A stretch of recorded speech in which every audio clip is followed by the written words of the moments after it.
let me tell you something about this guest we have right here on the show tonight. I'm gonna put it to you like this. A lot of things that you see in the professional wrestling right now, including especially WWE, would not be possible had it not been for this man right here. Okay, a lot of stars you guys get to see, a lot of guys you get to idolize, you buy his shirts and everything, are because of this man right here. Ladies and gentlemen, I want to introduce to you the one and only Rudy boy Gonzalez. What's going on, boss? Hey, first of all, I'd like to just remind everybody that this is being brought to you by Nature Made. There you go. I saw Man. I saw your commercial and I was like, "Hey, wait a minute. I do that also. What the? I do the B12. I also have a lot of different um of the vitamins, but right now I have the B12. But I use that all the time, man. Man, shout out to Nature Made, making everybody healthy worldwide. There you How's go. things going on with you, man? How's everything They down in Texas? things are going great. Let me thank you for that big introduction. I mean, you put it on a little thick there, but I mean, I appreciate it. I do what I can with these guys, and I enjoy what I do. And I was talking to somebody the other day about this, and they were asking about um, have you? Because I've been doing this since I was 18. So they said, have you ever worked another job? And I'm like, nope, always done this. And I mean, I've had like a couple of landscaping jobs, and it lasted like a day or two, or maybe worked at a call center for a couple of weeks or something. But this is what I've been doing for since I was 18 years old. So then they were asking, well, don't you feel like, don't you get tired of this or what? I'm like, no, man, I love it. If you're doing something you love, you don't work a day in your life. And I don't feel like I've ever worked a day in my life. I've been doing this and I enjoy it. That is amazing. I don't think we've ever had anybody on the show that said that this is all they've ever done. Um, what got you into professional wrestling in from the start? So when I was younger, my dad, I mean, we all probably have the same story. Um, my dad would watch wrestling late at night. The only problem was I wasn't into wrestling, and so maybe I watched wrestling on TV with my dad every now and then. Not every night. And down here we had Southwest Championship Wrestling with Joe Blanchard and Tully Blanchard, Wahoo McDaniel, and so around. And then it came on at midnight down here in San Antonio. So I was already asleep. Every now and then I'd be awake and I'd watch it with my dad, or whatever. My dad took me to a couple of shows here in San Antonio. I really wasn't interested, to be very honest. I wasn't interested in pro wrestling. Mm. Um, and then at the time, this was like we're talking about the mid early '70s, so that's a long time ago. So Right. San Antonio was kind of like a little tight sports community. So there was a semi-pro football team here called the San Antonio Toros, and their coach was George Pasterchek. And he had players on his team named Joe Benarski and Frank Goodish and a couple of other guys. And so me and my dad did go see the football games. And then when I went to high school, my high school football coach was George Pasterchek. Mm. So he was a very disciplinarian type coach. He taught me a lot about football. My after I got out of high school and college, I was going to be a high school football coach at my high school. Um, so I graduated. I went to I played football in college, Ranger Junior College, and then I came home for the Christmas break. I went to go see. So when I came home, my dad actually had a stroke. So I left school a little early because my dad was sick, and Mm. so I went to visit my high school, see all the friends I had that were now seniors and stuff. And my coach asked me, what are you going to do while you're out of school? And I'm like, I don't know. And back at the time, like now we have like 20 um, Planet Fitnesses, and we have 10 Goals gyms and Crunch Fitness, and but back then we didn't have that stuff. We it was there are a couple of big gyms, but there was like $50 a month or something like that. And my parents weren't going to pay $50 for me to go train there for a couple of weeks. So I told my coach, I don't know. I don't know what to do. He said, well, I have a friend of mine who's opening a wrestling school. And he said, I'm not telling you to get into professional wrestling. Just go there and train with the guys. I know some of the wrestlers, and just tell the guy that you know that you're one of my players. Mm-hmm. I said, who do I ask for? He said Joe Blanchard. So I said, all right. So I went, and Joe Blanchard was a promoter. He had, um, the promotion running and stuff. So they started wrestling school the second day of January of 1982. And that was a Saturday. So I go in the office, and the lady there, her name was Charlotte, and she's like, "Can I help you?" I said, "I'm here to talk to Joe Blanchard about joining the wrestling school." And she said, "Did you already pay?" And I said, "No." And she said, "Well, we're starting a class today, but it's $2,500 or something like that, and you have to pay Mm-hmm. before you start." And I said, "Well, my football coach told me to come by and talk to Joe." And so she said, "Well, he's not here right now."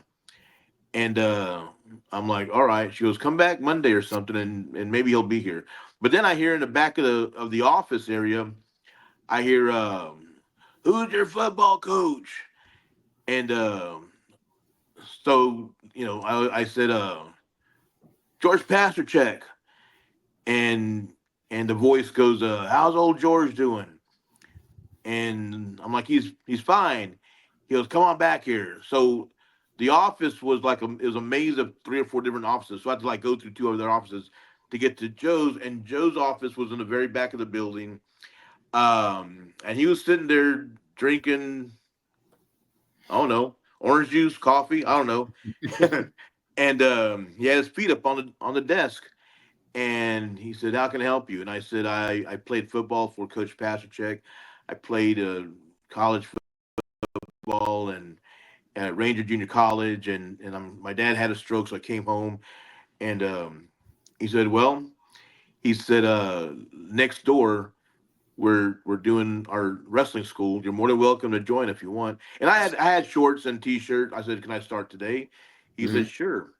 So that's how I started. I went in the office, and I tell people I went in the office to get into pro wrestling, and I've never left, man. I've never left.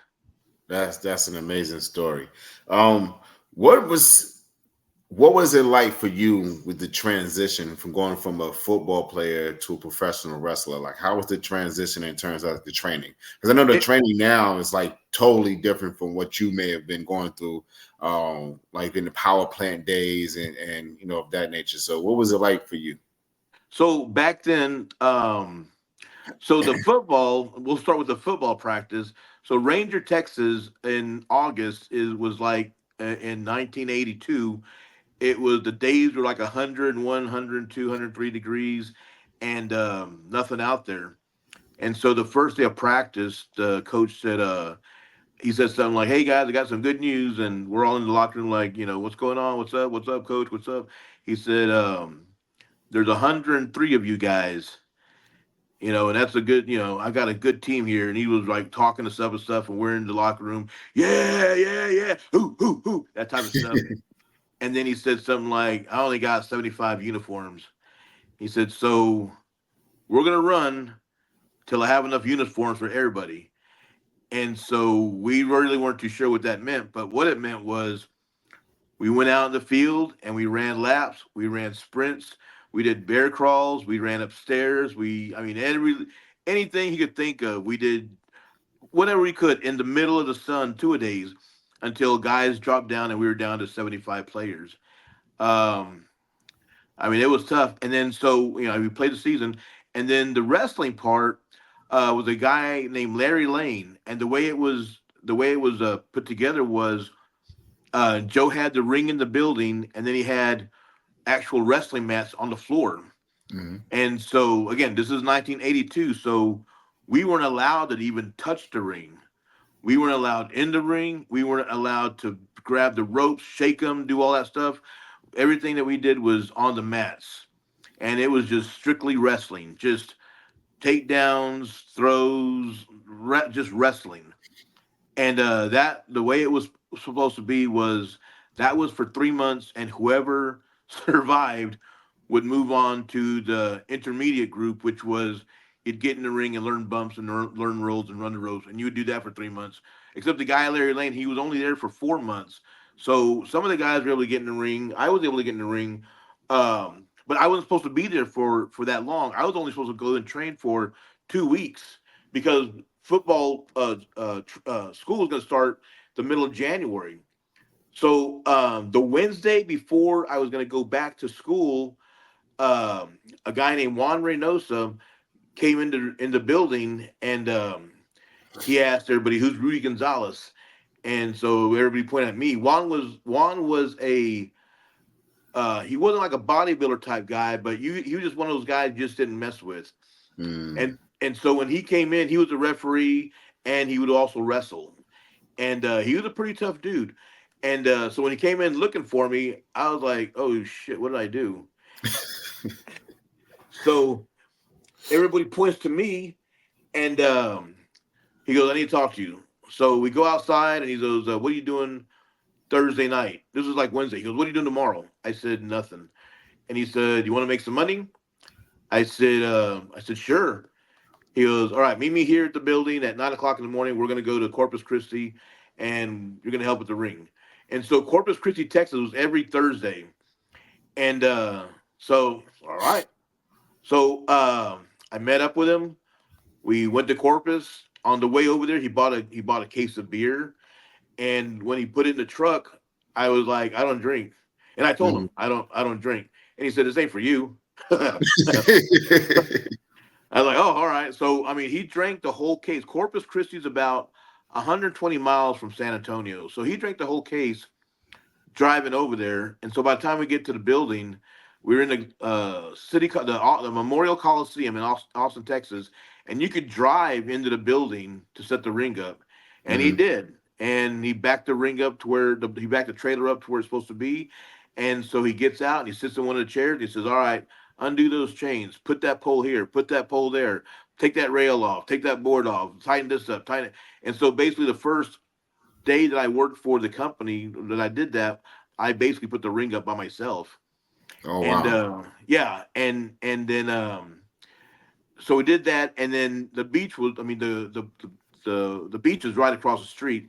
So I got to spend the rest of the day at the beach until like about 5 o'clock, and we had to be back at the building. So then my job was supposed to be security for one of the back doors and make sure fans don't come in through the back door and stuff. And so, but from where I'm sitting at, I could see the ring, and so in Corpus, it was an old school type setup.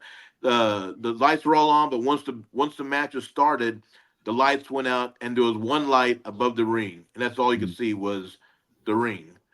And so, I mean, to this day, I can't remember what the card was. I do remember the main event was Tully Blanchard and Wahoo McDaniel, and those guys. I remember Tiger Conway Jr. was there. I remember Gino Hernandez was there. Ivan Putski was there. Larry Lane. I want to say one of the Funks, Dory or Terry. And after that, I'm not too sure. But the main event was Wahoo and Tully. Mhm. And so, still, my wrestling just wasn't appealing to me until that match. And um, Wahoo and Telly Blanchard beat the heck out of each other, man, for whatever it did, 30 minutes. I mean, chops and kicks. And I mean, knowing what I know now, it's like, holy cow, man. They just went out there and did the deal. And I can't tell you what it was. I can't tell you what happened. But that night, taking the ring down, I'm going to try this. Yeah. And so then Joe Blanchard walked by and he said, "Can you walk with me to the car, please?" And I said, "Sure." So I walked him to the car. Joe Blanchard had a Halliburton case, like the Money in the Bank thing they have. Uh huh. You were making money doing whatever we are doing. Mhm. So anyway, Joe Blanchard had a Halliburton, and he says, "Walk with me to the car." So I follow him. He opens the trunk of his car, opens the briefcase, and it's just stacks of money. Just the whole bottom part of the case was. And I was like, holy cow.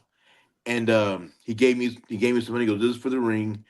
And then he gave me some more money. He goes, give this to Juan for the gas and for his work and stuff. So I was like, Mhm. and it was a lot. I think I tried to count it on the way back to my part was $75. I think Juan's was closer to like 200, a little more than $200 probably. I tried Uh-huh. to count as I'm walking back. I didn't want to look like a knucklehead, but I was like, So I was like, this is interesting because I really didn't do anything. I mean, putting the ring up really wasn't hard. Hmm.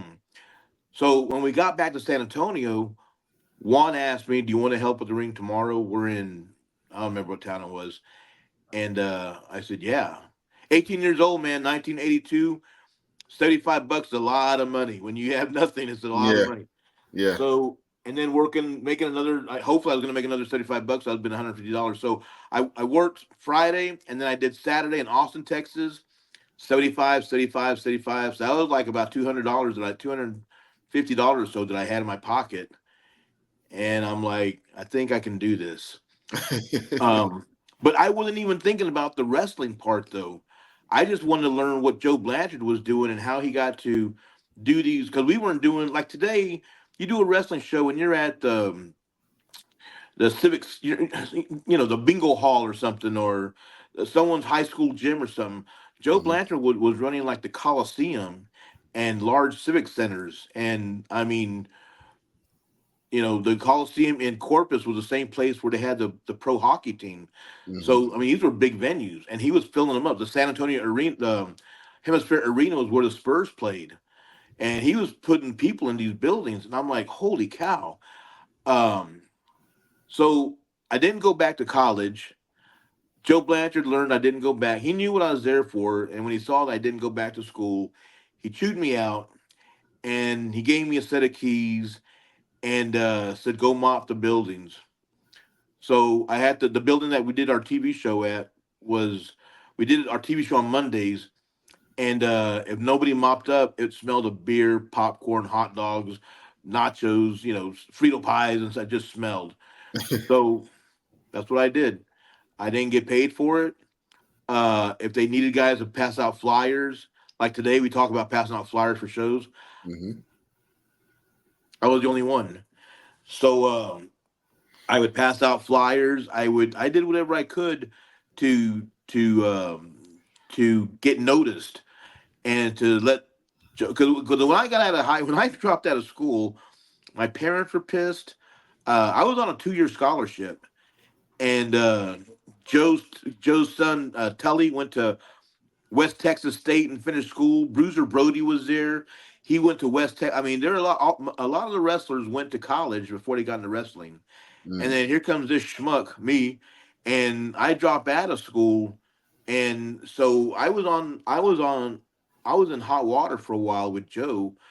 Um, in fact, when I told him I wanted to get into I told him I wanted to learn the wrestling business, and he stared at me for it seemed like an hour, but it was probably maybe a minute or so, and it's probably 30 seconds or so. But he said, "Sit down."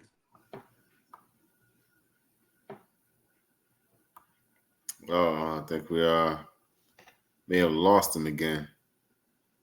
Oh man, what an amazing story he has so far. While things are being worked out on his end, question from Jan Luther. What's going on, Jan Luther? I will answer this question myself, and then whenever we get Rudy Boy back on, we'll see if he'll answer the question. What is the best match or wrestler you have ever faced? I have to say the best match I've ever been in has to have been. Oh man, uh,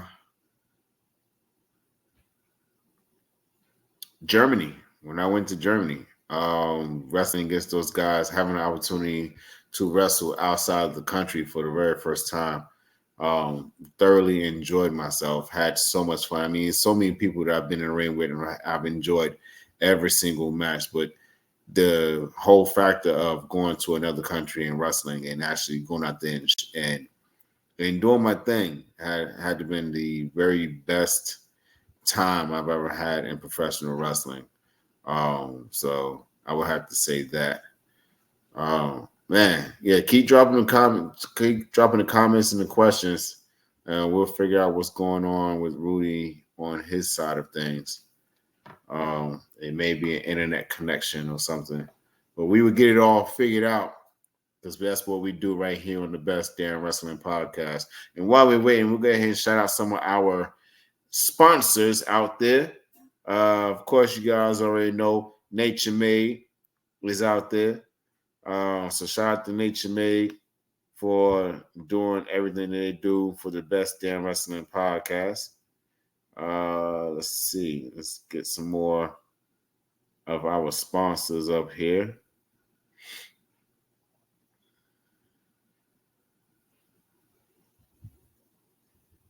Give me 1 second, ladies and gentlemen.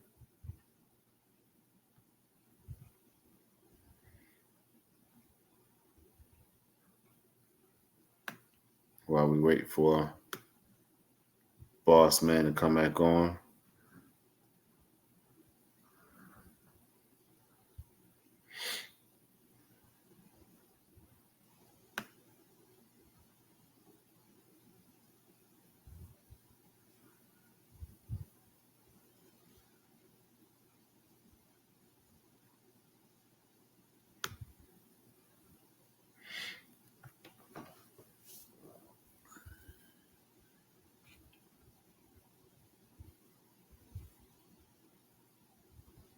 While we're waiting, I'm gonna go ahead and drop this really quick. So if you guys are looking for any type of fitness help, you got some goals in mind, contact me today. I do it virtually and I do it right here in Raleigh, North Carolina. So if you're local to Raleigh, North Carolina, and you need some help with your fitness goals, get in contact with me and I'll make sure I get you to where you want to be. If you want to become a boxer, contact me. If you want to become a professional wrestler, contact me. If you want to be somebody's mama's favorite wrestler or somebody's favorite mama's favorite fighter and a guy or a woman that can whoop somebody's daddy's ass, I can show you how to do that too. But that's exactly what I do.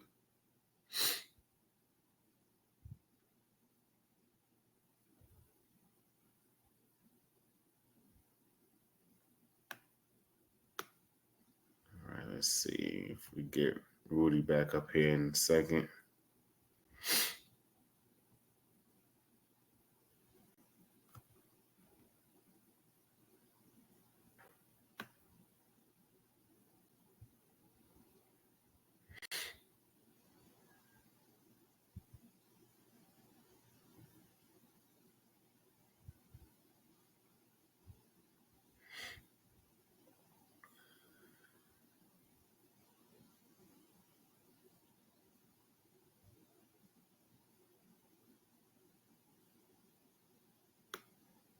I'm not sure if Rudy's able to get back on.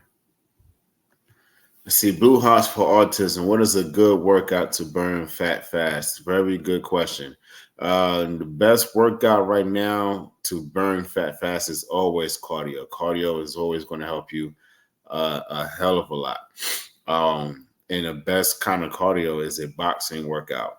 So if you can put some gloves on, you go to a local gym that may have a heavy bag. Just don't go in there thinking that you're going to hit hard. It's better to just hit light and fast and keep your body moving. A boxing workout would keep you moving the entire time and works your entire body. So go for a boxing workout and you'll be able to burn fat a lot faster than what you would ever expect.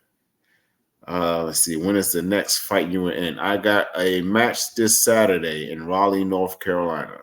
This Saturday, Raleigh, North Carolina. It would be at Rebus Works for Gouge Professional Wrestling. On the card right now, it is myself versus the Gouge Heavyweight Champion, Waylon Mays. So make sure you guys come on out and check out this amazing fight between myself and the Gouge Heavyweight Champion, Waylon Mays. Other than your open challenge to John Cena, who would you like to fight next? Daniel Bryan. I know he's probably on his way out, but I would love to be able to get in a ring with Daniel Bryan. Claudio, I would love to be able to get in the ring with him. Um, I wish I could have gotten a ring with Jacob Fatu before he went to WWE, but the cards didn't work out in time for myself and him to be able to step in the ring before he left the Independence. Man, it's everybody. I want to fight everybody. I'm actually thinking about getting back into the boxing ring as well, so I may be able to venture back into that sometime soon. But we'll see what happens. I just got to get me a really good trainer and find some really good promoters to get back into that. And I'm also going to venture back into the MMA world. Been working with a couple of guys, and I have a guy that does MMA that's going to help me get a couple of fights over in the West Coast. So we're going to see what happens with that as well. Not then we will have Mr. Rudy Boy Gonzalez back on the show because, man, this man has a story that you all need to hear right here on the Best Damn Wrestling Podcast, because that's what we do. We bring the best, the absolute best interviews anywhere. And I stand on that. I stand 10 toes down on that. All right. Just give you guys a rundown.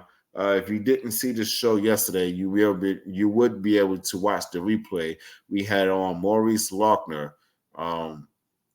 He is an actor right now. He has been on the Cosby Show. He's worked with Tyler Perry in all his plays. He does a lot of stage plays right now. Let's see, will we see you in a tag team? If the cards work out right, here's the thing about being in a tag team, working with each other's schedule. If you're not legit brothers, or trained in the same school, your schedule is kind of hard to try to keep up with the two of you. Like, I may be available for a weekend somewhere where a tag team partner wouldn't be. So it's kind of hard to kind of schedule. And then you got to think about things such as being able to travel. I can go out the country. If I have a tag partner that doesn't have a passport, it's kind of hard to get that tag partner to go outside of the country or get booked as a tag team outside the country. So would I be in a tag team? Everything is possible in my world. So we'll just see exactly what would happen.